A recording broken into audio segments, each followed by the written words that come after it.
I'm Thomas Mann. I am a producer and director for Audible Studios.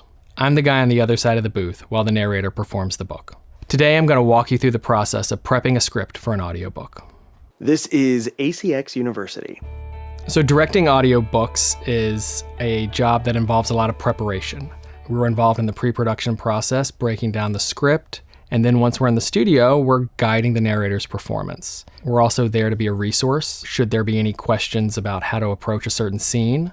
I'm also very much the ears of the listener, so I'm listening for what the audience would enjoy and what the author intended. Going into audiobook production as a new narrator, there is a lot to keep track of. You have to consider characters, you have to consider pronunciation, you're constantly thinking about audio quality, misreads. It's an endurance game. You want to do anything you can to make that process easier, and strong script preparation can absolutely help you with that. Step 1 is the first read through. Today we'll be prepping the script for the Cask of Amontillado by Edgar Allen Poe. So upon my first reading of the short story, I noticed that the setting was Venice during Carnival. There are two main characters. The point of view is first-person point of view, and the genre is very clearly suspense horror. You're going to want to highlight any words you're not sure about or don't know. Any words in foreign languages are helpful to highlight, and just anything about the setting that may give you some context clues. I often find that on your first read through, it's helpful to actually sort of read the book aloud. That's where you'll find out where you know the word and where you don't know the word. Oftentimes you can skim over a word and go, oh, I know that. But when you're reading it out loud, your ear will tell you. On the first page of the story, it's mentioned that they're both Italian. When casting something like this that's set in Italy, you can consider using a narrator who can use an Italian accent. But I don't think you're limited by that. I think an American or a British narrator would be absolutely fine. There's a lot of dialogue in this, and you'd want to make sure, if you're using an accent, that you can do more than one accent in that voice. The next thing I do is a character breakdown. A character breakdown is a short synopsis of each character in the story. You'll want to look at gender, any context clues to their background. The cast of the Amontillado has two characters, the narrator and his nemesis, Fortunato. The narrator, Montresor, is a cunning individual. He's definitely very measured in how he handles things, and throughout the course of the story, he starts very joyful and then ends very, sinister. As for Fortunato, he's a jovial guy. He seems almost a bit of a libertine or a hedonist. Fortunato is drunk throughout the story, which is kind of a fun narrator cue. Right off the bat in the story, Montresor tells you that he's seeking vengeance. But as soon as he meets Fortunato, he's as jovial as can be. That sort of gives you that early context clue that he's a bit of a snake in the grass. Early on in the process, the director will help the narrator decide on character voices. And every time a new character appears, they'll kind of discuss who this character is and what sort of voice to use. Once that's done, you sort of create little samples that you can refer back to throughout the production so the voice consistency is perfect. And the next step is research.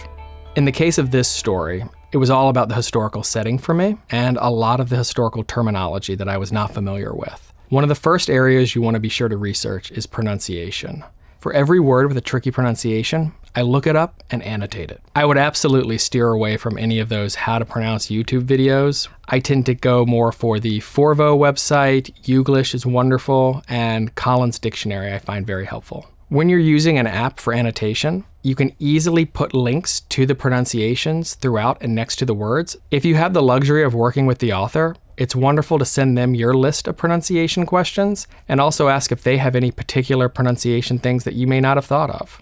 The other main element of research is definitions. Fortunato is described as wearing something called a motley, which threw me off and was something I had to look up.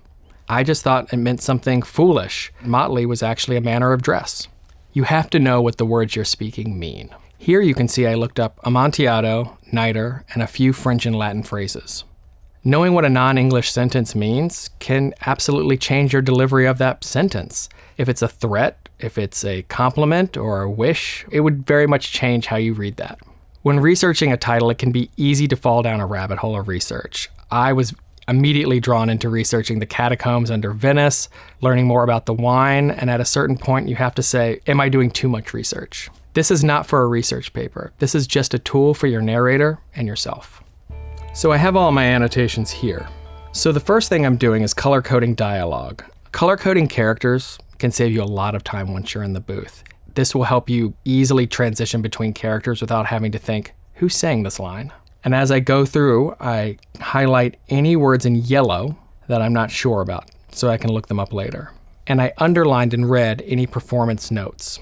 On the final page, Fortunato is described as having suddenly a sad voice. I used purple highlight to indicate where I might want to use sound design or sound effects. Throughout this story, there are a lot of instances where you could use sound design. The moment I noted for sound effects was the line that said, "The gait of my friend was unsteady, and the bell upon his cap jingled as he strode." Sound effects and sound design aren't necessary for every audiobook, but they can certainly make a story more immersive. It's a creative choice, and one that can be a lot of fun. I had no idea just how much preparation and work went into every audiobook. The highlighting, the understanding of each character, there was so much work that just was under the surface to me.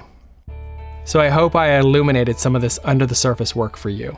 If you haven't prepped the script, it's going to be a really long recording session. You're going to have to constantly stop to look up words. You're going to get confused as to who's speaking during certain scenes, especially when there's a lot of dialogue back and forth. You may completely have misread the setting of the story. So having all of this done ahead of time absolutely saves you time in the booth.